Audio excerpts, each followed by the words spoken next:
نحمده ونصلي على رسوله الكريم اما بعد فاعوذ بالله من الشيطان الرجيم بسم الله الرحمن الرحيم يا ايها الذين آمنوا اذا تداينتم بدين الى اجل مسمى فاكتبوه صدق الله العظيم رب اشرح لي صدري ويسر لي امري واحلل عقدة من لساني يفقهوا قولي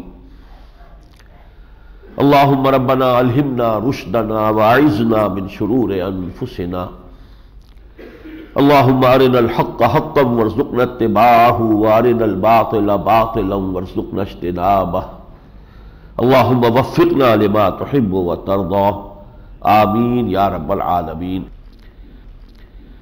آج ہمیں سب سے پہلے تو سورہ بقرہ کے آخری 2 رکوعوں کا مطالعہ کرنا ہے۔ یہ حصہ کل رہ گیا تھا۔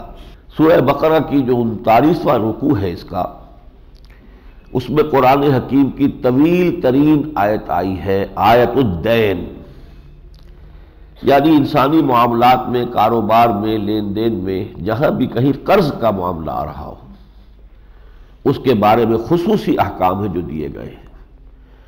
اس لیے کہ کہاوت آپ نے سنی ہوگی، القرض مقراض المحبہ، یہ قرض جو ہے یہ محبت کی قینچی ہے، کاٹ دیتی ہے۔ لیکن یہ کہ اسی قرض کو ضرورت تو پڑتی ہے دنیا میں، لیکن اس کے لیے جو احکام اللہ تعالیٰ نے دیے ہیں ان کی پابندی کی جائے تو پھر اس کے اندر وہ مضرت کا پہلو نہیں رہتا۔ فرمایا اے اہل ایمان، جب بھی تم کوئی معاملہ کرو ادھار کا ایک وقت معین تک کے لیے تو لازماً اس کو لکھ لو۔ فاکتبوہ، یہ صیغہ امر ہے، الامر للوجوب، لکھو، یہ گویا کہ فرض اور واجب کے درجے میں۔ چنانچہ میں آپ کو یہ حدیث سنا دوں، حضور نے فرمایا 3 قسم کے افراد ہیں کہ جن کی فریاد کو اللہ سنتا ہی نہیں، روتے رہے، جھینکتے رہے، جو چاہے کرتے رہے، اللہ سنتا ہی نہیں ان کی بات۔ ان میں سے ایک وہ ہے کہ جب قرض کا معاملہ کرتا ہے تو لکھتا نہیں ہے اور بعد میں روتا ہے۔ تو بھلے آدمی، تم نے پہلے میرا حکم نہیں مانا تو اب تم روتے رہو، میں تمہاری بات نہیں سنوں گا۔ دوسرا شخص وہ ہے کہ جو اپنی بیوی کے ہاتھوں لالا ہے، شکایت کرتا ہے، روتا رہتا ہے، لوگوں کے پاس جاتا ہے، طلاق نہیں دیتا، حالانکہ میں نے تو تمہارے لیے راستہ کھول دیا ہے، اب اگر تم اس پر عمل نہیں کرتے ہو تو تمہاری کوئی فریاد میں نہیں سنوں گا۔ ایک تیسرا کون ہے وہ میرے ذہن میں اس وقت نہیں ہے۔ بہرحال یہ اس کی اہمیت ہے، فاکتبوہ، اس کو لکھ لینا چاہیے، اور یہ کہ اس پر شہادت بھی ہونی چاہیے۔ وَاسْتَشْهِدُوا شَهِيدَيْنِ مِن رِّجَالِكُمْ فَإِن لَّمْ يَكُونَا رَجُلَيْنِ فَرَجُلٌ وَامْرَأَتَانِ مِمَّن تَرْضَوْنَ مِنَ الشُّهَدَاءِ أَن تَضِلَّ إِحْدَاهُمَا فَتُذَكِّرَ إِحْدَاهُمَا الْأُخْرَىٰ۔ اس تحریر پر پھر 2 گواہ بھی بنا لو۔ وہ گواہ وہ ہونے چاہیے جو تمہارے مردوں میں سے ہو، 2 گواہ۔ لیکن اگر 2 مرد دستیاب نہیں ہے، کوئی موقع ایسا ہے کہ نہیں ہے موجود، تو پھر 1 مرد اور 2 خواتین۔ اور یہاں الفاظ آئے ہیں، اور جس پر کہ آج کل بڑا واویلا ہمارے مغربی تہذیب کے دلدادہ خواتین جو شور مچاتی ہیں کہ آخر یہ عورت کی گواہی آدھی کیوں ہو گئی مرد کی گواہی سے؟ وہ تو مساوات مرد و زن کا ان کے دماغ میں جو ہے وہ ایک خناس جو ہے سمایا ہوا ہے۔ تو فرمایا ان تضل احداہما، مبادا یہ کہ ان میں سے ایک بھول جائے، فتذکر احداہما الاخری، تو دوسری یاد دلا دے۔ اب اس میں سوال پیدا ہوتا ہے کہ جہاں تک نسیان کا ماننا ہے وہ تو مردوں میں بھی ہے، عورتوں میں بھی ہے۔ البتہ اس آیت سے معلوم ہوتا ہے، غور کرنے سے اس کی توجیہ اور اس کی حکمت بھی سمجھ میں آ جاتی ہے۔ اللہ خالق ہے مردوں کا بھی، عورتوں کا بھی، تو اللہ جانتا ہے کہ عورتوں میں کیا کوئی کسی اعتبار سے کوئی کمی ہے، اس نے خود ان میں بھول کا مادہ زیادہ رکھا ہے۔ کیوں رکھا ہے؟ اسی صورت میں ہم پڑھ چکے ہیں، للرجال علیہن درجہ، مردوں کو عورتوں پر ایک درجہ فوقیت کا حاصل ہے۔ گویا کہ عورت کو تابع ہو کر رہنا ہے زندگی بھر، اپنے شوہر کے تابع۔ یہ فلسفہ مزید کھل کر آئے گا سورہ نساء میں، لیکن یہاں پہ سمجھ لیجیے درجہ اونچا ہو گیا تو دوسرا درجہ تو نیچا ہے، یہ ایک سیڑھی اونچی ہے تو دوسری نیچی ہے، تو گویا کہ اسے کانسٹنٹ ایک پریشر میں رہنا ہوتا ہے۔ بسا اوقات اس کی بات شوہر نہیں مان رہا، اسے تو شوہر کی بات ماننی پڑے گی۔ ہاں وہ منوا لے دلیل سے، اپیل سے، تو اور بات ہے، لیکن اگر شوہر کی سمجھ میں بات نہیں آ رہی تو ماننا تو پڑے گی شوہر کی بات. یہ دباؤ جو ہے اگر نسیان کا جو یہ سیفٹی والو اگر نہ ہو تو واقعہ یہ ہے کہ زندگی اجیرن ہو جائے. یاد ماضی عذاب ہے یارب، چھین لے مجھ سے حافظہ میرا. یہ تو اگر جو ہم بھول نہ جائے تو صدمات جو آتے ہیں اور یہ برقرار رہے ہمارے ذہن پر تو زندگی کیسے ہو. تو اللہ نے یہ سیفٹی والو جو ہے عورتوں میں زیادہ رکھا ہے، اور اسی حوالے سے یہ کہا کہ اگر ایک بھول جائے تو دوسری یاد دلا دے. تیسری اہم بات اس رکوع کے آخر میں آئی ہے، اور وہ یہ ہے کہ اگر کہیں سفر پر ہو یا کوئی اور ایسی صورت ہو کہ اس میں نہ کوئی کاتب دستیاب ہے کہ جو لکھے تحریر، اور نہ ہی کوئی شہداء ہے، تو کیا کریں گے؟ فرحان مقبوضہ وَإِن كُنتُمْ عَلَى سَفَرٍ وَلَمْ تَجِدُوا كَاتِبًا فَرِحَانٌ مَقْبُوضَةٌ. تو رہن با قبضہ، جب آپ قرض دے رہے ہیں تو اس کے عوض میں کوئی شے اس کی اپنے قبضے میں لے لیجئے کہ جب تم میرا قرض واپس کرو گے یہ شے تم اپنی واپس لے لینا. تو یہ بھی گویا کہ اسلامی ایک طریقہ ہے. بہرحال یہ تو طویل ترین آیت ہے، میں نے اس کے 3 نکات جو ہے آپ کے سامنے بیان کر دیے. اب اس کے بعد آتا ہے آخری رکوع سورہ مبارکہ کا، جو بہت ہی عظیم ہے، عظمت والا ہے. اور یہ عام معاملہ بھی ہے قرآن مجید کی صورتوں کا کہ ابتدائی آیات بھی صورتوں کی بہت جامع، بہت مؤثر ہوتی ہیں، اور اختتامی آیات بھی اسی طریقے سے نہایت جامع، نہایت مؤثر ہوتی ہیں. اور میں نے آپ کو بتایا تھا قرآن کا اسلوب خطبے کا ہے. خطیب اگر بات جب شروع کرے تو لوگوں کی توجہ اپنی طرف مبذول کرا لے، تب وہ کامیاب خطیب ہوگا. تو شروع کا انداز ایسا ہونا چاہیے کہ سب کی توجہ کو اپنی طرف کھینچ لے، پھر چاہے وہ دائیں بائیں کی بات کرے لیکن آخر میں پھر جامع بات کہہ دے. وہ امپریشن جو وہ ذہنوں پر چھوڑنا چاہتا ہے وہ واضح انداز میں، جامع انداز میں آ جائے. تو اس انداز میں سمجھیے کہ یہ 40 رکوعوں میں سے یہ جو 40واں رکوع ہے اس سورہ مبارکہ کا، یہ اس انداز کا حامل ہے. للہ ما فی السماوات و ما فی الارض، بہت ہی پرجلال انداز میں اللہ ہی کا ہے جو کچھ کہے آسمانوں میں اور جو کچھ کہے زمین میں. وَإِن تُبْدُوا مَا فِي أَنفُسِكُمْ أَوْ تُخْفُوهُ يُحَاسِبْكُم بِهِ اللَّهُ. اور خواہ تم ظاہر کرو جو کچھ تمہارے دلوں میں ہے اور خواہ چھپاؤ، اللہ تم سے حساب لے لے گا. تم کتنا ہی چھپاؤ اللہ کے علم میں ہے، تمہارے چھپانے سے وہ اللہ کے علم سے خارج نہیں ہو جائے گا. فَيَغْفِرُ لِمَن يَشَاءُ وَيُعَذِّبُ مَن يَشَاءُ. یہ اختیار مطلق ہے اللہ کا، پھر وہ بخش دے گا جس کو چاہے گا اور عذاب دے گا جس کو چاہے گا. یہ اختیار مطلق ہے، لیکن اللہ تعالیٰ نے قانون بنایا ہوا ہے. نیکوکاروں کو بخشے گا اور بدکاروں کو سزا دے گا، لیکن اختیار اس کا مطلق ہے، کوئی چیلنج نہیں کر سکتا.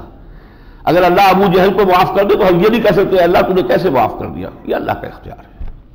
لیکن یہ کہ وہ کرے گا اپنی حکمت کے تحت اور اپنے قاعدے قانون اور سنت کے مطابق. واللہ علی کل شیء قدیر، اور اللہ ہر چیز پر قادر ہے. آمن الرسول بما انزل الیہ من ربہ والمؤمنون. ایمان لائے رسول اس شے پر جو ان پر نازل کی گئی ان کے رب کی طرف سے. یہ مقام بڑا پیارا ہے، گویا کہ ایک پہلو سے اللہ نے رسول کو ہماری صفوں میں لا کے کھڑا کر دیا ہے. ہم ایمان لائے ہیں، اللہ کا رسول بھی ایمان لایا ہے. انا اول المسلمین انا اول المؤمنین، سب سے پہلے میں ایمان لایا. تو جو چیز ہم نے اس پر نازل کی ہے اس پر ایمان لائے اور تصدیق کی اور اس کو قبول کیا رسول نے صلی اللہ علیہ وسلم. آمن الرسول بما انزل الیہ من ربہ والمؤمنون، اور ایمان لائے کل صاحب ایمان لوگ. کل آمن باللہ وملائکتہ وکتبہ ورسلہ، وہ سب کے جو ایمان لائے ہیں اللہ پر بھی اور اس کے فرشتوں پر بھی، اس کی کتابوں پر بھی، اس کے رسولوں پر بھی. لا نفرق بین احد من رسلہ، اور ان کا کہنا یہ کہ ہم اس کے رسولوں میں سے کسی کے مابین تفریق نہیں کرتے، تمام رسولوں کو مانتے ہیں. تفضیل تو ہو سکتی ہے کہ ایک رسول دوسرے سے افضل ہو، وہ تو ہم پڑھ چکے کل. تلک الرسل فضلنا بعضهم علی بعض، رسولوں میں سے ہم نے بعض کو بعض پر فضیلت دی ہے. فضیلت کا معاملہ دوسرا ہے، تفریق یہ کہ ایک کو مانے ایک کو نہ مانے، یہ کفر ہے. لا نفرق بین احد من رسلہ وقالوا سمعنا واطعنا، اور ان کی روش یہ ہے، وہ کہتے ہیں پروردگار ہم نے سنا اور مانا اور اطاعت کی. یہ دو الفاظ جو ہیں یوں سمجھیے قرآن مجید کی ایک اہم اصطلاح ہے، سمع و اطاعت، سنو اور اطاعت کرو. جب اللہ کو مانا ہے تو اللہ کی ہر بات مانو، اس سے دلیل طلب مت کرو. آپ کو معلوم ہے فوج کا ڈسپلن کیا ہوتا ہے؟ سبارڈینیٹ جو ہے وہ اپنے اگر بڑے افسر سے پوچھے کہ آپ یہ حکم دے تو رہے ہیں مجھے، لیکن مجھے بتائیے کیوں دے رہے ہیں، تو پھر یہ فوج کا ڈسپلن نہیں ہے. There is not to reason why, there is but to do and die. سمعنا واطعنا، ہم نے سنا اور مانا، اطاعت کی. اللہ تعالی ہمیں یہ کیفیت اپنے اندر پیدا کرنے کی توفیق عطا فرمائے. غفرانک ربنا، اے پروردگار تیری مغفرت ہی کہ ہم طلبگار ہیں، وإلیک المصیر، اور تیری ہی جانب لوٹ جانا ہے. لا یکلف اللہ نفسا الا وسعها، اللہ تعالیٰ کسی بھی جان پر ذمہ داری نہیں ڈالے گا مگر اس کی وسعت کے مطابق. یہ آیت کا یہ ٹکڑا جو ہے میرے لیے بڑے اطمینان اور بڑے سکون قلبی کا موجب ہے. اللہ تعالیٰ جانتا ہے میں نے اپنے ایک بندے کو کیا دیا تھا، کتنی طاقت رکھی تھی، کتنی ذہانت رکھی تھی، کتنی صلاحیت رکھی تھی، کتنی جسمانی قوت دی تھی. اسی کے اعتبار سے حساب لے گا. یہ اندھے کی لاٹھی نہیں ہے کہ سب کو برابر حق رہا، نہیں. وہ تو جانتا ہے نا میری شخصیت جن جینز سے بنی ہے، وہ جینز مجھے والدین سے ملے ہیں، والدین کو ان کے والدین سے ملے ہیں، اس میں میرا کوئی چوائس تو نہیں ہے. میری شخصیت کا ایک خاص حیولہ جو ہے وہ تو ان جینز سے بنا ہے. اللہ جانتا ہے، اس کا سپر کمپیوٹر جو ہے وہ بتائے گا کہ کس کو کیا شے دی گئی تھی، گیون کیا تھا اس کے لیے. اب اس میں اس نے کتنی محنت کی. ایک ہینڈی کیپ پرسن ہے لیکن وہ اپنی سے پوری محنت کر گیا ہے، کامیاب ہو جائے گا. لہا ما کسبت وعلیہا ما اکتسبت. اب رہ گیا یہ کہ جو کچھ ہم نے دیا وہ سب دی اس کو، اس میں جو کچھ اس نے نیکی اپنے لیے کمائی وہ بھی اسی کے لیے ہے، اور کوئی بڑی کمائی وہ بھی اس کا وبال بھی اسی پر آئے گا. وہ خیر و شر جو بھی کمائے گا اب وہ خود اس کا ذمہ دار ہے اور وہ اس کا سزاوار ہوگا. اس کے بعد یہ دعا آ رہی ہے، بہت عظیم دعا ہے، اور وہ سنیے ایک ہی آیت ہے طویل اور دعا بہت طویل ہے. ربنا لا تؤاخذنا ان نسینا او اخطانا، پروردگار ہم سے مواخذہ نہ کیجو اگر ہم بھول جائیں یا ہم چوک جائیں. بھول چوک جسے ہم کہتے ہیں، نسیان اور خطا. خطا کہتے ہیں نشانہ خطا ہو گیا، ایک شخص اپنی امکانی کوشش کر رہا ہے کہ وہ ٹارگٹ کے اوپر گولی لگے لیکن نہیں لگی، ہٹ گئی، کوشش اس کی تھی، تو وہ ہے خطا، نشانہ خطا ہو گیا کہ اپنی پوری بھرپور کوشش کے باوجود آدمی ٹارگٹ کو ہٹ نہ کر پائے. تو ربنا لا تؤاخذنا ان نسینا او اخطانا، پروردگار ہمارے نسیان اور خطا پر ہم سے مواخذہ نہ کیجو. ربنا ولا تحمل علینا اصرا کما حملتہ علی الذین من قبلنا، اور پروردگار ہمارے ہم پر اتنا بوجھ نہ ڈالیو کہ جس کو ہم لے کر چل نہ سکے، جیسا کہ تو نے بوجھ ڈال دیا تھا پچھلوں پر. حمل کہتے ہیں وہ بوجھ جس کو لے کر انسان چل سکے، اسر کہتے ہیں وہ بوجھ کے جس کے تحت پھر انسان دب کر رہ جائے، چل نہ سکے. تو پروردگار ہم پر ہماری طاقت کے مطابق بوجھ ڈالیو. ربنا ولا تحملنا ما لا طاقت لنا بہ، پروردگار ہم پر ذمہ داری نہ ڈالیو اس کی جس کی کہ ہمارے اندر سکت نہیں. واعف عنا، اور ہم سے درگزر کیجو. واغفر لنا، اور ہمیں بخشتا رہیو. وارحمنا، ہم پر رحمت فرماتا رہے. انت مولانا، تو ہمارا ساتھی ہے، تو ہمارا ولی ہے، ہمارا مولا ہے، ہمارا پشت بنا ہے، ہمارا مددگار ہے. فانصرنا علی القوم الکافرین، بس مدد کر ہماری کافروں کے مقابلے میں. یہ ٹکڑا بہت اہم ہے، اس لیے کہ میں آپ کو بتا چکا ہوں کہ در حقیقت یہ گویا کہ تمہید ہے غزوہ بدر کی کہ جب آیا چاہتا ہے. اس کے بعد یوں سمجھیے ترتیب کے اعتبار سے تو یہ ہے کہ سورہ بقرہ کے بعد سورہ محمد جو 26ویں پارے میں وہ نازل ہوئی ہے، چھوٹی صورت ہے، 4 رکوع کی صورت ہے. اس میں حکم قتال آیا ہے واضح الفاظ میں. اس لیے کچھ منافقین نے کہنا شروع کر دیا تھا کہ یہ قتال کا حکم جو ہے حضور نے کچھ اپنی طرف سے دے دیا ہے، واضح طور پر اللہ تعالیٰ کی طرف سے نہیں آیا ہے. اگرچہ یہاں آیا ہے لیکن سورہ بقرہ کے اندر وہ آیا وہ جو تم سے قتال کرے تم اس سے قتال کرو، لیکن یہ کہ خود انیشیٹو لے کر آگے جانا اس کے لیے سورہ بقرہ کے اندر کوئی حکم نہیں ہے. لیکن یہ کہ سورہ محمد میں ہے صلی اللہ علیہ وسلم. پھر اس کے بعد جو ہے غزوہ بدر ہوا، غزوہ بدر کے بعد سورہ انفال نازل ہوئی، سورہ انفال کے بعد پھر سورہ آل عمران ہے. تو سورہ بقرہ اور سورہ آل عمران میں فصل ہے 1 سال کا، اگلی سورت جو ہم پڑھنے والے ہیں. بسم اللہ الرحمن الرحیم. الف لام میم، اللہ لا الہ الا هو الحی القیوم نزل علیک الکتاب بالحق مصدقا لما بین یدیہ وانزل التوراۃ والانجیل من قبل ھدی للناس وانزل الفرقان صدق اللہ العظیم۔ سورہ آل عمران جو ہے، میں عرض کر چکا ہوں پہلے کہ حضور نے ایک نام دیا ہے سورہ بقرہ اور سورہ آل عمران کو، الزہراوین، دو نہایت روشن اور تابناک سورتیں، جن کے بارے میں فرمایا کہ قیامت کے میدان میں، میدان حشر میں، جہاں کسی کے لیے کوئی سایہ نہیں ہوگا، یہ صورتیں دو بدلیوں کی شکل میں، غمامتان یا غیارتان کی شکل میں آئیں گی اور ان لوگوں پر سایہ کریں گی کہ جن کو ان سے خصوصی انس تھا، خصوصی محبت تھی۔ ایک بات میں تعارف قرآن کی جو میری تقریر تھی اس میں نہیں آپ کو بتا سکا، وہ اہم بات تھی کہ قرآن مجید کی اکثر صورتیں جوڑوں کی شکل میں ہیں، جوڑے جوڑے، جیسے معوذتین، اب ایک ہی مضمون ہے تعوذ کا لیکن دو صورتوں میں تقسیم کر دیا۔ اسی طرح کا یہ جوڑا ہے سورہ بقرہ، سورہ آل عمران، اسی لیے ایک نام حضور نے تجویز کر دیا الزہراوین۔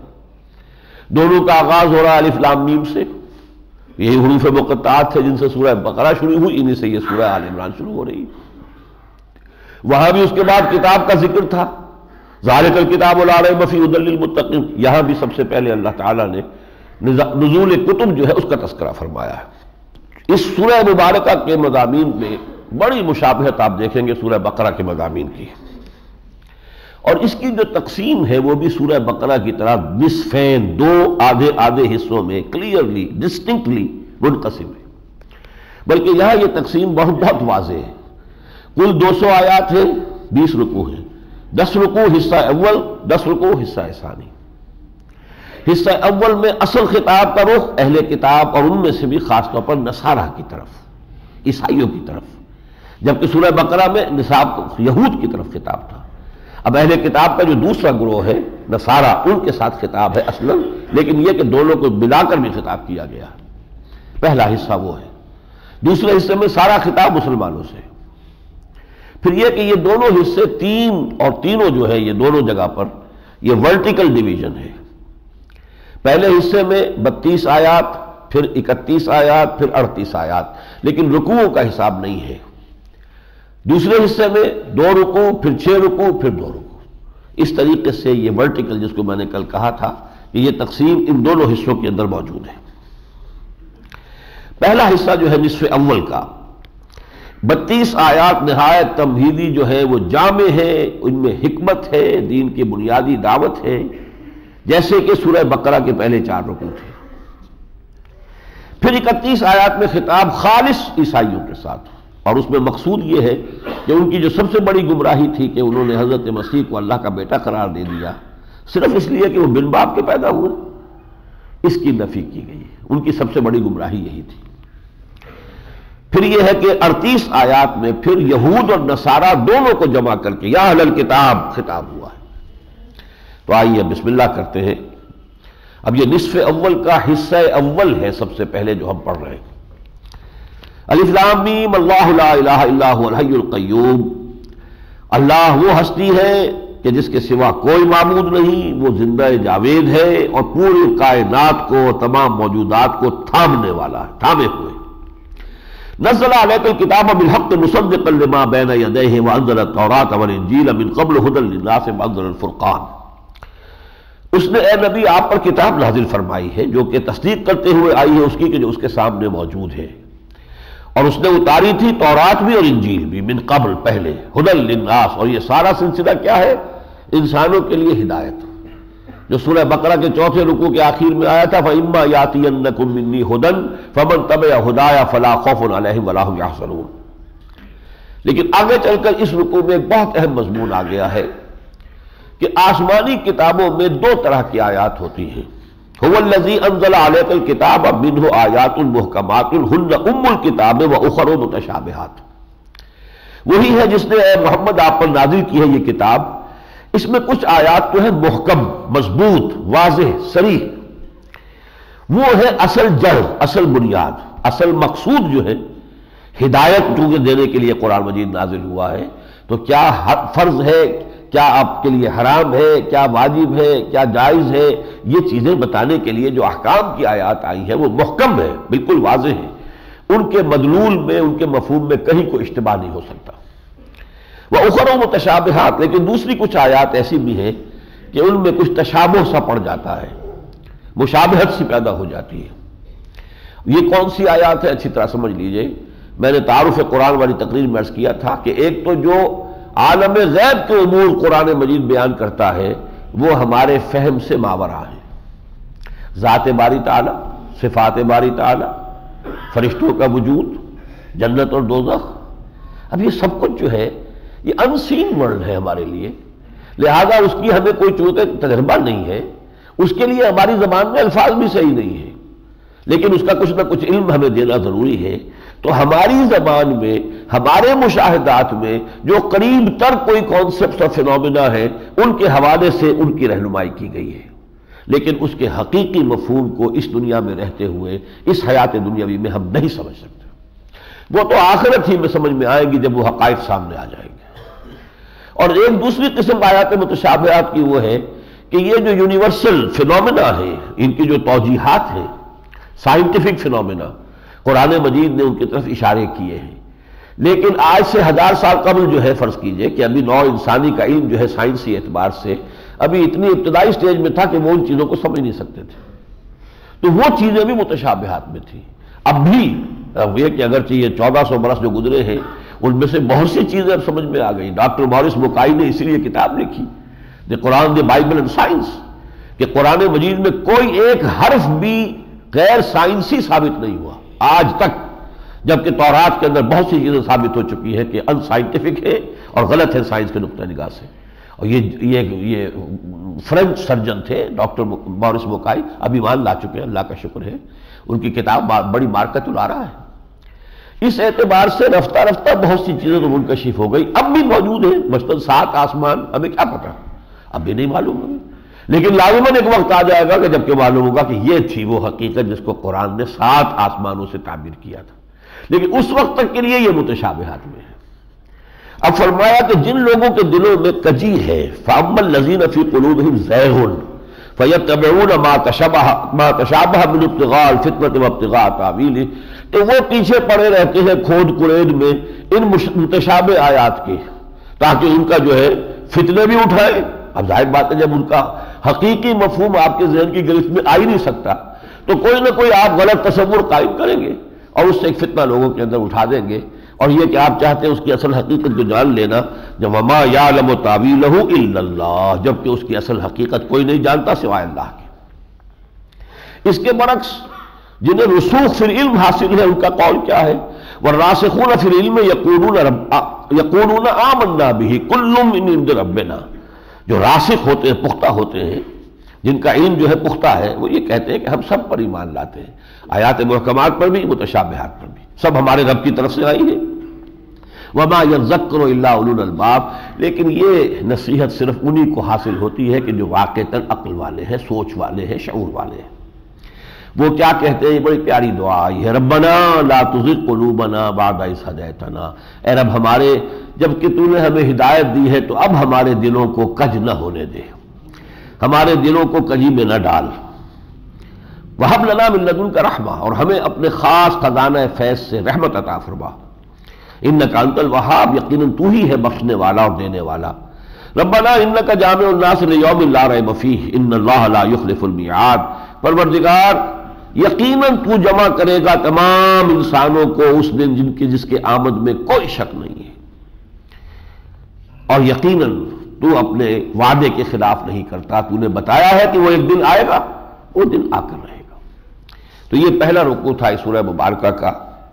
دوسرے رکوع میں کچھ چیلنج کے انداز میں کفار سے کہا گیا ہے کہ تم چاہے کتنا ہی ایڑی چوٹی کا زور لگا لو، لیکن اللہ تعالیٰ کا یہ دین جو ہے یہ غالب آ کر رہے گا۔ اب چونکہ غزوہ بدر کے بعد بنو قینقاع جو قبیلہ تھا یہود کا، اس نے کچھ سرکشی اختیار کی تھی، تو معلوم ہوتا کہ اس کی طرف روح سخن ہے، لیکن اس رکوع کے اندر ایک بہت بڑی نفسیاتی حقیقت بھی آئی ہے۔ وہ کیا ہے؟ زُيِّنَ لِلنَّاسِ حُبُّ الشَّهَوَاتِ مِنَ النِّسَاءِ وَالْبَنِينَ وَالْقَنَاطِيرِ الْمُقَنطَرَةِ مِنَ الذَّهَبِ وَالْفِضَّةِ وَالْخَيْلِ الْمُسَوَّمَةِ وَالْأَنْعَامِ وَالْحَرْثِ۔ یہ ریئلزم ہے قرآن کا، حقیقت پسندی، حقیقت کا اعتراف ہونا چاہیے۔ ہم کہتے نہیں نہیں کوئی ضرورت نہیں، یہ کوئی محبت نہیں ہو سکتی ہے، کوئی یعنی مال سے محبت اور عورتوں سے محبت، بیویوں سے محبت، اولاد سے محبت، یہ بے بنیاد نہیں۔ قرآن کہتے ہیں نہیں، ہم نے یہ دل میں ڈالی ہوئی ہے، یہ محبتیں ہم نے ڈالی۔ یہ محبتیں نہ ہو تو دنیا کا دھندا جو ہے یہ رونقیں کہاں رہے پھر؟ یہ ساری رونقیں جو ہے تو انہی محبتوں کے بل پر تو یہ سارا نظام چل رہا ہے۔ زین للناس، مزین کر دی گئی ہے لوگوں کے لیے، حب الشہوات من النساء، مرغوب چیزیں جیسے عورتیں، والبنین اور بیٹے، والقناطیر المقنطرہ اور جمع کیے ہوئے مال، من الذهب والفضہ سونے کے ڈھیر اور چاندی کے ڈھیر، والخیل المسومہ اور نشان لگائے ہوئے پیڈگری والے جو گھوڑے ہوتے ہیں اعلیٰ نسل کے، والانعام اور مویشی، والحرث اور کھیتی، ذالک متاع الحیات الدنیا۔ ایک یہ بات ایک بندہ مومن سمجھ لے کہ یہ دنیا کی زندگی کے برتنے کا رہنے کا ساز و سامان ہے، یہ مستقل دولت نہیں ہے، سب کچھ چھوڑ کر ایک وقت جانا پڑے گا۔ واللہ عنہ حسن المآب، اللہ ہی کے پاس ہے اصل جو ٹھکانہ ہے، لوٹنے کی جگہ۔ یہ عارضی چیزیں ہیں، وہاں جو کچھ ملے گا وہ مستقل ہوگا۔ اصل نعمت وہ ہے، یہ اس کا ایک سایہ سا ہے، ایک ٹرانزیشنل سا ایک پیریڈ ہے جو ہماری زندگی کا ہے۔ اصل زندگی وہ ہے، وَإِنَّ الدَّارَ الْآخِرَةَ لَهِيَ الْحَيَوَانُ لَوْ كَانُوا يَعْلَمُونَ۔ یہ کون لوگ ہیں جو اس حقیقت تک پہنچ جاتے ہیں؟ الذین یقولون ربنا اننا آمنا فاغفر لنا ذنوبنا وقنا عذاب النار۔ وہ یہ کہتے ہیں پروردگار ہم ایمان لائے، بس ہمارے گناہ بخش دے اور ہمیں عذاب نار سے، جہنم کی آگ سے ہمیں بچا لے۔ اور ان کی صفات کیا ہے؟ الصابرین والصادقین والقانتین والمنفقین والمستغفرین بالاسحار، جو کہ صبر کرنے والے ہیں، راست باز، راست گو، راست رو ہے۔ صادق میں تینوں پہلو آ جائیں گے، راست باز، راست رو، راست گو، صحیح بات کہنی، صحیح راستے پر چلنا، صحیح طرز عمل اختیار کرنا۔ والقانتین، فرما برداری اختیار کرنے والے، والمنفقین اور خرچ کرنے والے اللہ کی رضاجوئی کے لیے، والمستغفرین بالاسحار اور صبح کے اوقات میں استغفار کرنے والے۔ یہ جو رات کا پچھلا پہر ہے جسے آپ انگریزی میں کہتے ہیں the small hours of the morning, اس میں کوئی جاگے اور اس وقت اللہ سے استغفار کرے، یہ تہجد کا وقت ہے، تو یہ گویا کہ بہت ہی بابرکت وقت ہے۔ تو یہ سارے اوصاف اللہ تعالی ہمیں توفیق دے کہ ہم اپنے اندر پیدا کر لیں۔ تیسرے رکوع میں بھی ایک بہت عظیم دعا آئی ہے۔ اس سورہ مبارکہ میں دعائیں جو ہیں ان میں ایک سے ایک بڑھ کر جو ہے مؤثر دعا ہے۔ قل اللہم مالک الملک تؤتی الملک من تشاء وتنزع الملک ممن تشاء وتعز من تشاء وتذل من تشاء بیدک الخیر انک علی کل شیء قدیر تولج اللیل فی النہار وتولج النہار فی اللیل وتخرج الحی من المیت وتخرج المیت من الحی وترزق من تشاء بغیر حساب۔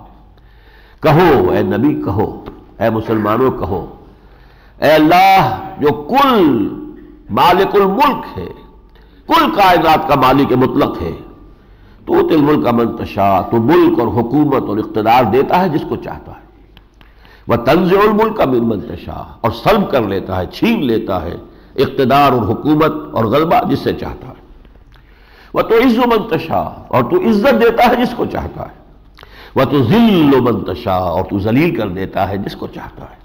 اختیار تیرے ہاتھ میں ہے، بیدک الخیر، خیر کل کا کل تیرے ہاتھ میں ہے، انک علی کل شیء قدیر اور یقیناً تو ہر شے پر قادر ہے۔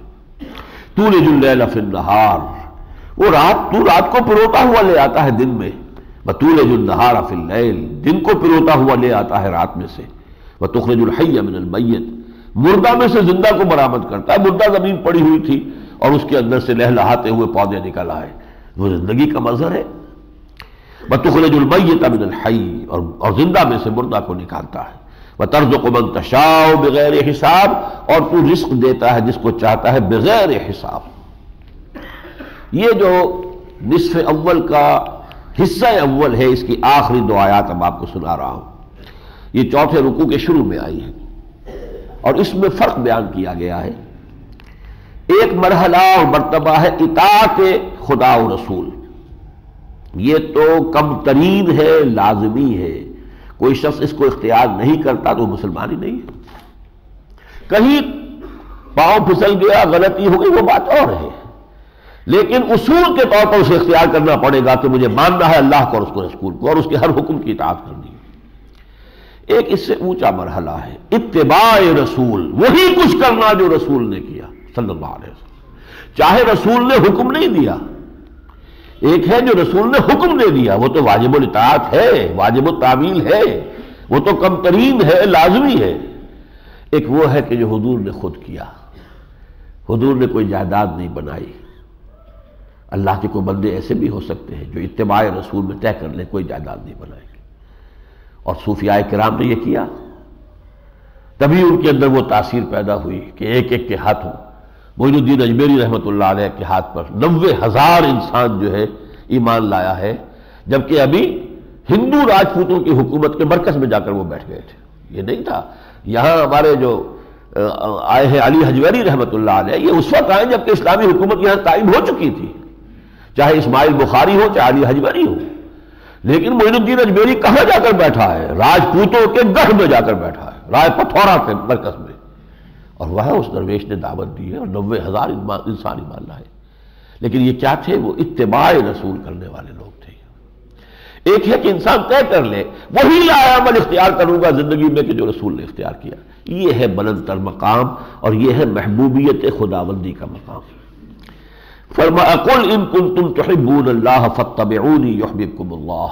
اے نبی ان سے کہہ دیجئے، اے مسلمانوں اگر تم اللہ سے محبت کرتے ہو تو میرا اتباع کرو، اللہ تم سے محبت کرے گا. اتباع میں اطاعت تو ہے ہی ہے، اطاعت سے آگے بڑھ کر.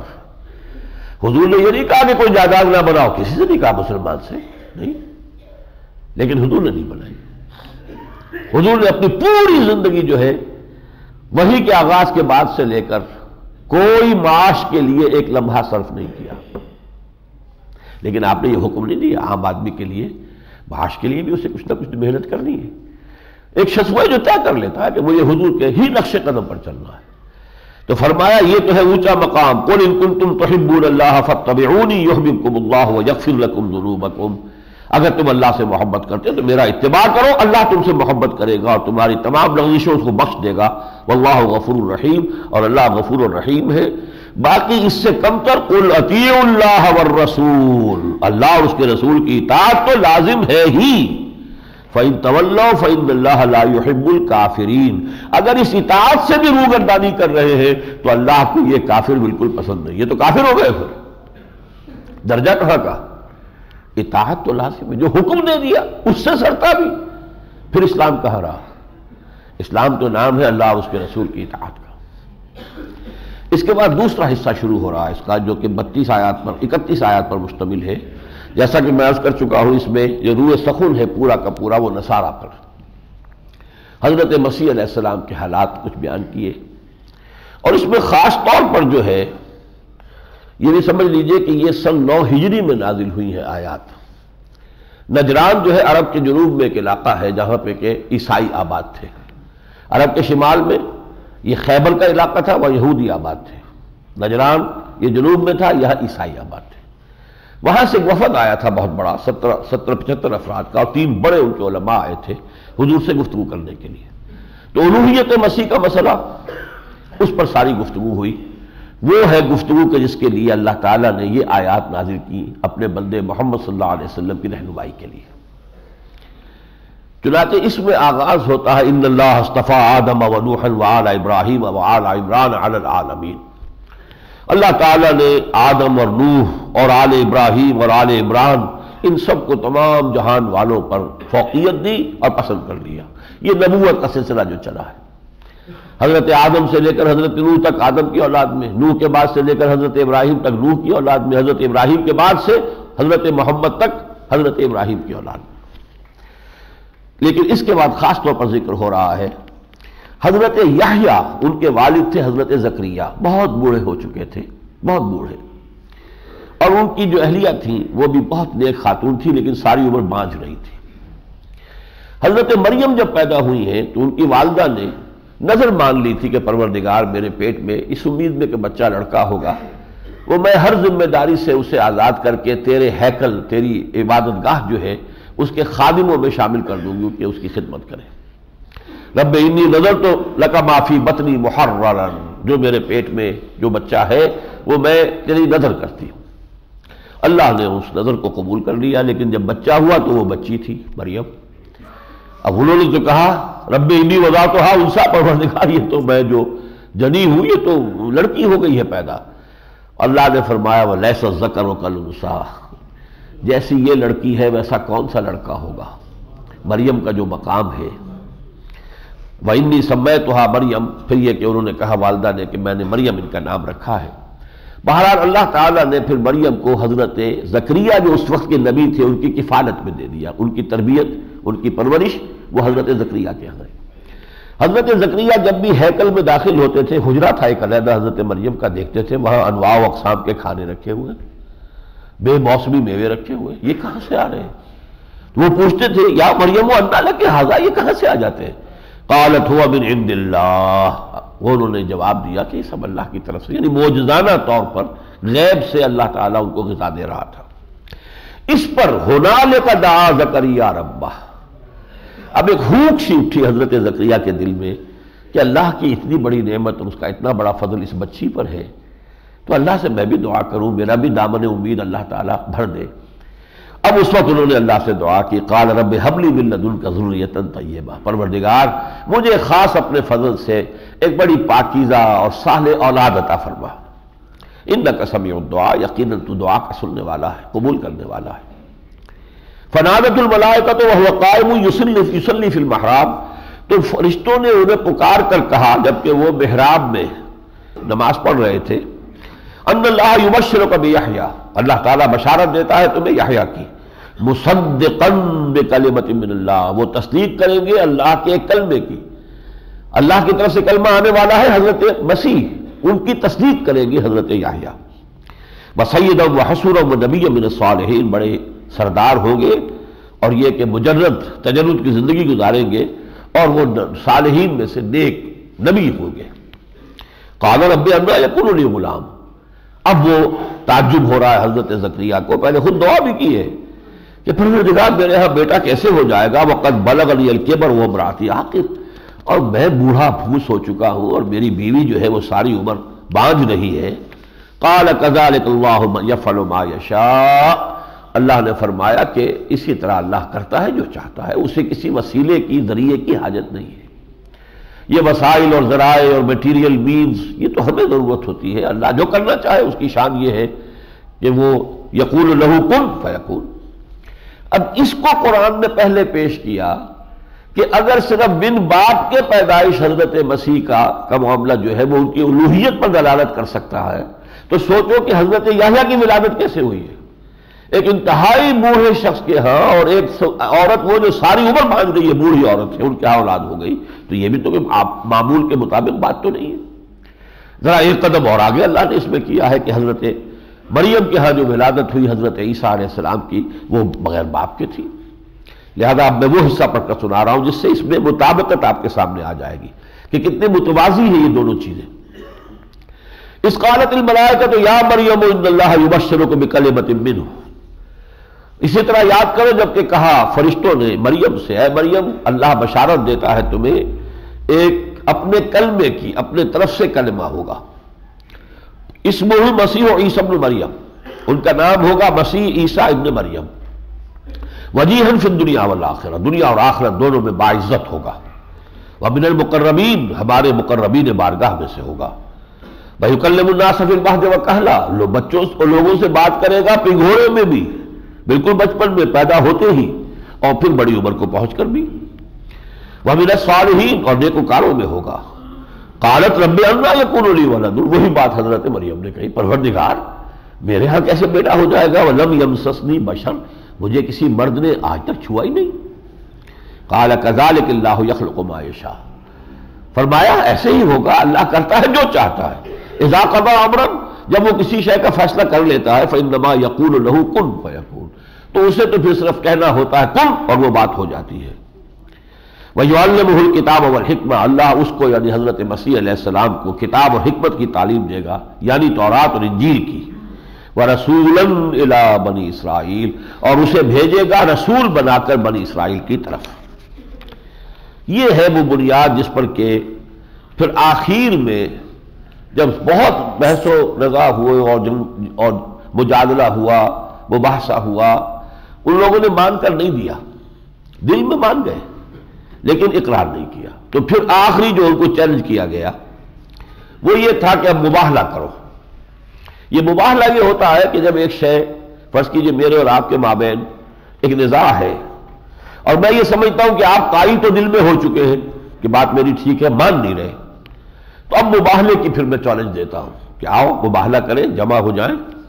فَمَنْ حَاجَّكَ فِيهِ مِنْ بَعْدِ مَا جَاءَكَ مِنَ الْعِلْمِ، تو اے نبی جو آپ کے پاس یہ علم آ چکا ہے، اس کے بعد بھی جو شخص آپ سے جھگڑے، فَقُلْ تَعَالَوْا، تو کہیے ان سے، چیلنج دیجئے ان کو، آؤ نَدْعُ أَبْنَاءَنَا وَأَبْنَاءَكُمْ، ہم لے آتے ہیں اپنے بیٹوں کو اور تم لے آؤ اپنے بیٹوں کو، وَنِسَاءَنَا وَنِسَاءَكُمْ، تم اپنی خواتین کو لے آؤ، ہم اپنی خواتین کو لے آتے ہیں، وَأَنفُسَنَا وَأَنفُسَكُمْ، اور تم خود بھی آ جاؤ اور ہم خود بھی آ جاتے ہیں، ثُمَّ نَبْتَهِلْ، پھر ہم گڑ گڑا کر اللہ سے دعا کریں گے، فَنَجْعَلْ لَعْنَتَ اللَّهِ عَلَى الْكَاذِبِينَ، اے اللہ ہم دونوں میں سے جو جھوٹا ہے اس پر اپنی لعنت نازل فرما دے۔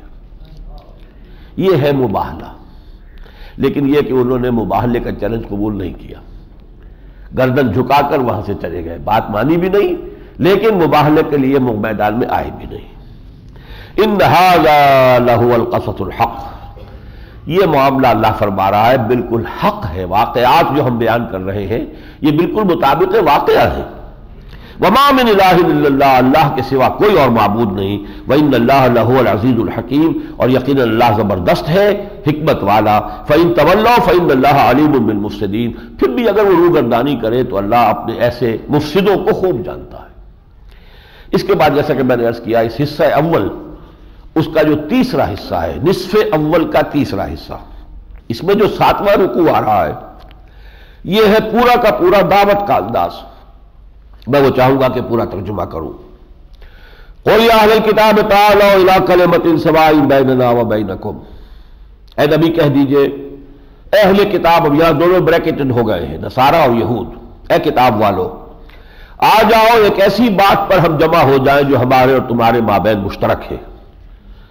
اللہ نعبد الا اللہ، ہم اللہ کے سوا کسی کی بندگی نہ کریں، ولا نشرک بہ شیئا، اس کے ساتھ کسی کو شریک نہ ٹھہرائیں، ولا یتخذ بعضنا بعضا اربابا من دون اللہ، ہم ایک دوسرے کو اپنے میں سے ہی ارباب نہ بنا لیں اللہ کے سوا، وہ ان کا درجہ اتنا بڑھا دیں انسانوں میں سے کسی کا کہ وہ بھی اللہ کے برابر ہو جائے۔ فَإِن تَوَلَّوْا، پھر اے مسلمانوں اگر یہ پیٹھ موڑ لیں، اس دعوت کو قبول نہ کریں، فَقُولُوا اشْهَدُوا بِأَنَّا مُسْلِمُونَ، تو تم کہہ دو کہ بھائی گواہ رہو ہم مسلمان ہیں، ہم تو ان باتوں کے ماننے والے ہیں۔ یا اہل الکتاب لم تحاجون فی ابراہیم، اب دیکھیے بڑا پیارا انداز، اے اہل کتاب تم ابراہیم کے بارے میں کیسے جھگڑ رہے ہو ہم سے؟ وما انزلت التوراۃ والانجیل الا من بعدہ، حالانکہ تورات اور انجیل تو اس کے بعد نازل ہوئی ہے۔ تمہارا سارا جو ہے تورات کی بنیاد پر یہ یہودیت کھڑی ہوئی ہے اور انجیل کی بنیاد کے اوپر عیسائیت قائم ہے، یہ دونوں تو تم بھی مانتے ہو کہ ابراہیم علیہ السلام کے بہت بعد نازل ہوئی۔ تورات نازل ہو رہی ہے حضرت ابراہیم علیہ السلام کے کم سے کم 1500 برس بعد، اور انجیل جو آ رہی تقریباً 3000 برس بعد آ رہی ہے۔ تو غور طلب بات ہے، وما انزلت التوراۃ والانجیل الا من بعدہ افلا تعقلون، تو عقل سے کام نہیں لیتے۔ ہاں انتم ہؤلاء حاججتم فیما لکم بہ علم، تم نے ابھی تک تو ہم سے جو بھی جھگڑا کیا، حجت بازی کی، بہرحال وہ ایسے معاملات ہیں جن میں تمہارے پاس کوئی علم ہے۔ فلم تحاجون فیما لیس لکم بہ علم، تو ایسی باتوں کے بارے میں کیوں جھگڑ رہے ہو جس کے لیے کوئی دلیل ہی تمہارے پاس نہیں، کوئی علم ہی نہیں۔ واللہ یعلم وانتم لا تعلمون، اللہ جانتا ہے تم نہیں جانتے۔ ما کان ابراہیم یہودیا ولا نصرانیا، ابراہیم نہ یہودی تھے نہ نصرانی تھے، وہ نہ نصرانی تھے نہ یہودی تھے، ولیکن کان حنیفا مسلما، یکسو اللہ کے فرما بردار بندے تھے۔ وما کان من المشرکین، اور ہرگز مشرکوں میں سے نہیں تھے۔ ان اول الناس بابراہیم للذین اتبعوہ، ابراہیم سے قریب ترین لوگ تو وہ ہیں جو ان کی پیروی کرتے ہیں، اور وہ کون ہے؟ وہذا النبی، وہ ہے یہ نبی محمد صلی اللہ علیہ وسلم، والذین آمنوا، اور جو ایمان لائے ہیں ان پر، واللہ ولی المومنین، اور یقیناً اللہ تعالی ان اہل ایمان کا ساتھی ہے، پشت پناہ ہے۔ وَدَّ طَائِفَةٌ مِّنْ أَهْلِ الْكِتَابِ لَوْ يُضِلُّونَكُمْ، اے مسلمانوں یہ جو گروہ ہے اہل کتاب کے یہ تلے ہوئے ہیں کہ تمہیں گمراہ کر کے چھوڑیں گے. وَمَا يُضِلُّونَ إِلَّا أَنفُسَهُمْ وَمَا يَشْعُرُونَ، لیکن یہ نہیں گمراہ کر سکیں گے مگر اپنے آپ کو، لیکن انہیں اس کا شعور نہیں ہے. راہ حق سے اور بھٹکتے چلے جا رہے ہیں، دور سے دور تک جا رہے ہیں. ان کی ضد اور ہٹ دھرمی جو ہے وہ انہیں اور محرومیت کی جو منزلیں ہیں ایک سے آگے دوسری جو ہے وہ طے کرا رہی ہے. یا اہل الکتاب لما تکفرون بآیات اللہ، دیکھیں انداز جو ہے، دلیل، اپیل. دعوت کے اندر دونوں چیزیں ہوتی ہیں، دلیل بھی تھی اب اپیل بھی ہے. یا اہل الکتاب لما تکفرون بآیات اللہ وانتم تشہدون، کیوں انکار کر رہے ہو اللہ کی آیات کا جبکہ تم خود گواہ ہو، تمہارا دل گواہی دے رہا ہے کہ یہ حق ہے. یعرفونہ کما یعرفون ابناہم، پھر بھی تم کفر کر رہے ہو. یا اہل الکتاب لما تلبسون الحق بالباطل، اے اہل کتاب کیوں تم حق کے اوپر باطل کے پردے لگا رہے ہو اور اس کے اوپر جو ہے پردے ڈال رہے ہو. وَتَكْتُمُونَ الْحَقَّ وَأَنْتُمْ تَعْلَمُونَ، اور تم حق کو چھپا رہے ہو جانتے بوجھتے. 8ویں رکوع میں ایک بڑی اہم سازش کا تذکرہ ہے. یہ جو فرمایا گیا کہ یہ تلے ہوئے ہیں مسلمانوں تمہیں گمراہ کر کے چھوڑیں گے، تو جب سیدھے ہاتھوں سیدھی انگلیوں گھی نکلتا نظر نہیں آیا تو انہوں نے ٹیڑھی انگلیاں کر کے ایک سازش کی. وہ سازش کیا تھی؟ وَقَالَ طَائِفَةٌ مِّنْ أَهْلِ الْكِتَابِ آمِنُوا بِالَّذِي أُنزِلَ عَلَى الَّذِينَ آمَنُوا وَجْهَ النَّهَارِ وَاكْفُرُوا آخِرَهُ لَعَلَّهُمْ يَرْجِعُونَ. اہل کتاب کے کچھ لوگوں نے، اور یہاں اہل کتاب سے مراد واضح طور پر یہودی ہے، اس لیے کہ مدینے میں تو عیسائی تو تھے نہیں.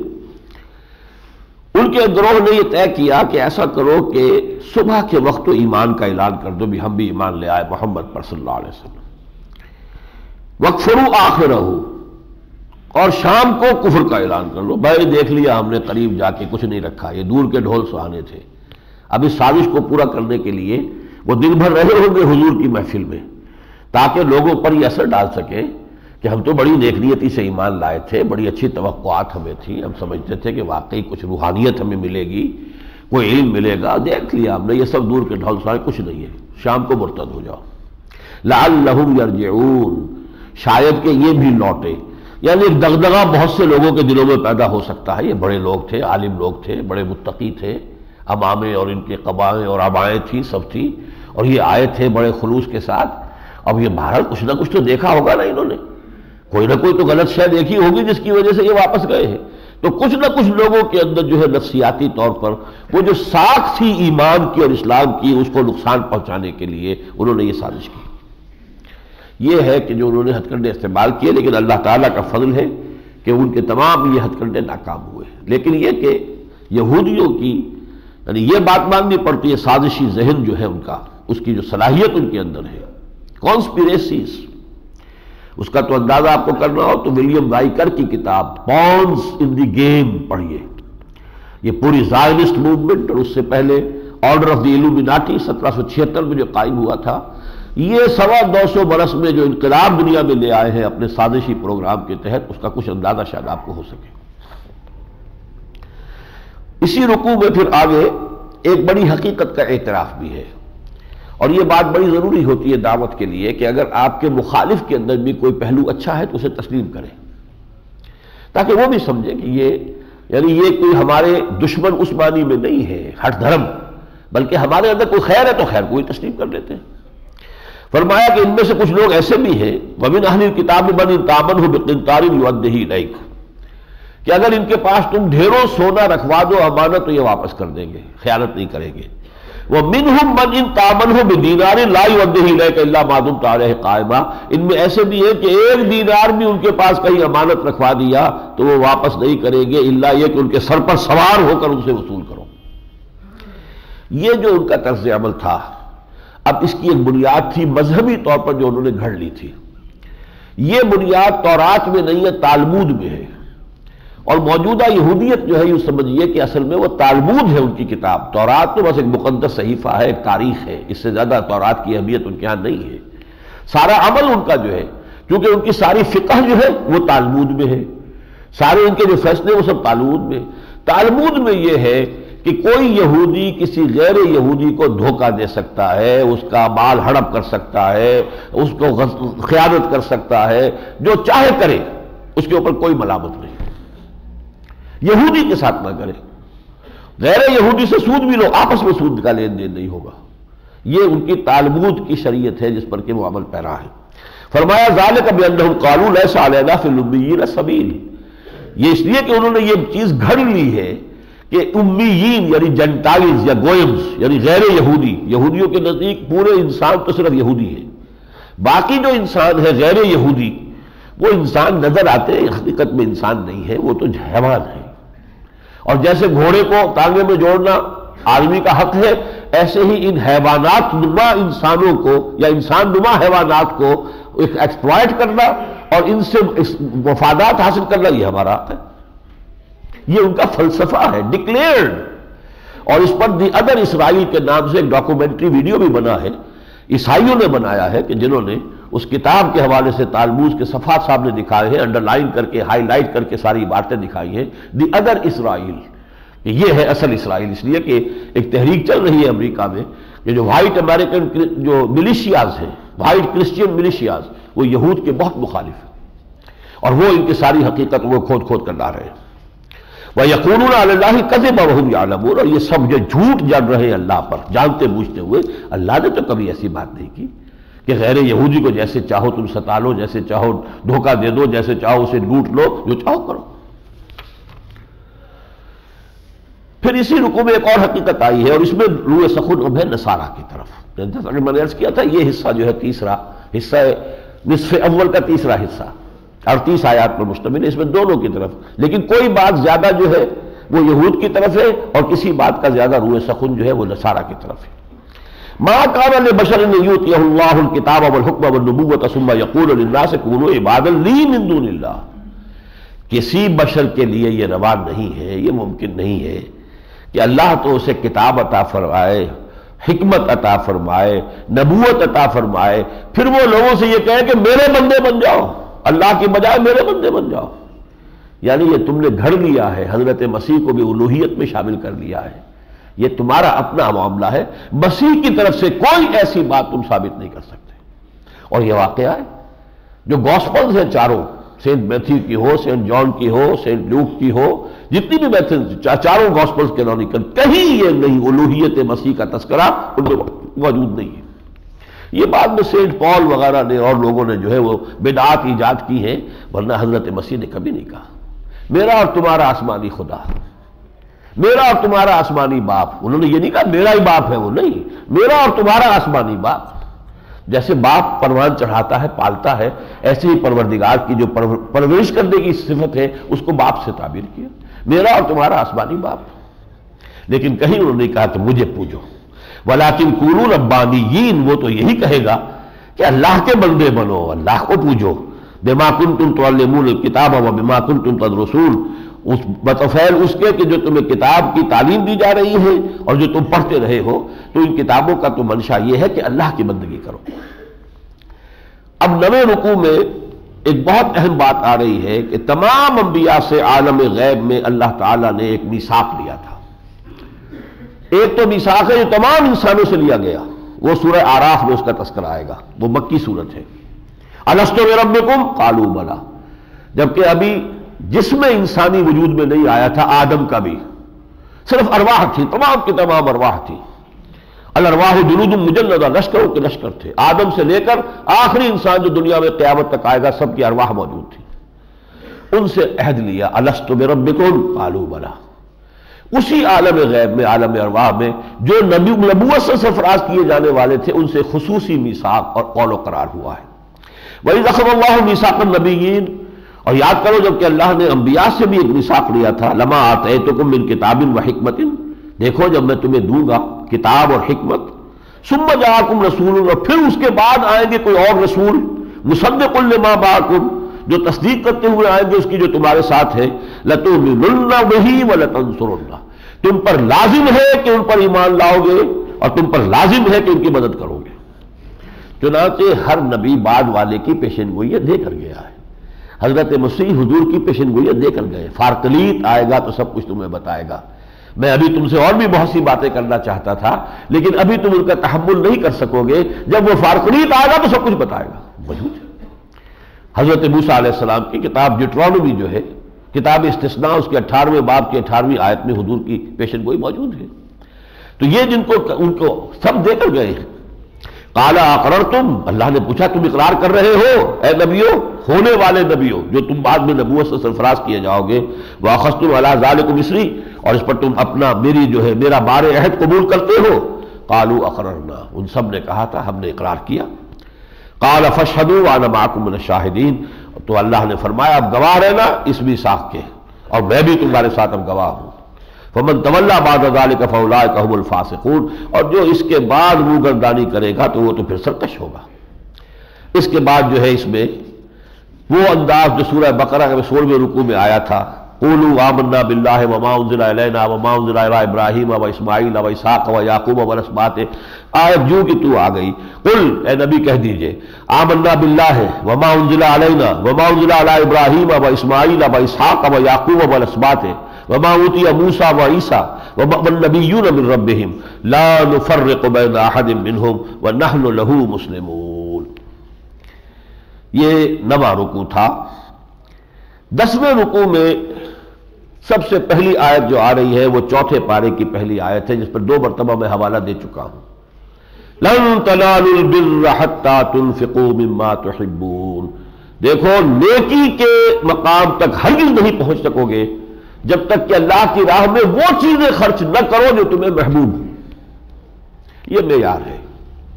ظاہر بات ہے اللہ تعالیٰ اپنی محبت کا معیار تو خود ہی معین کرے گا، آپ نہیں معیار معین کر سکتے، یہ اللہ کا معاملہ ہے.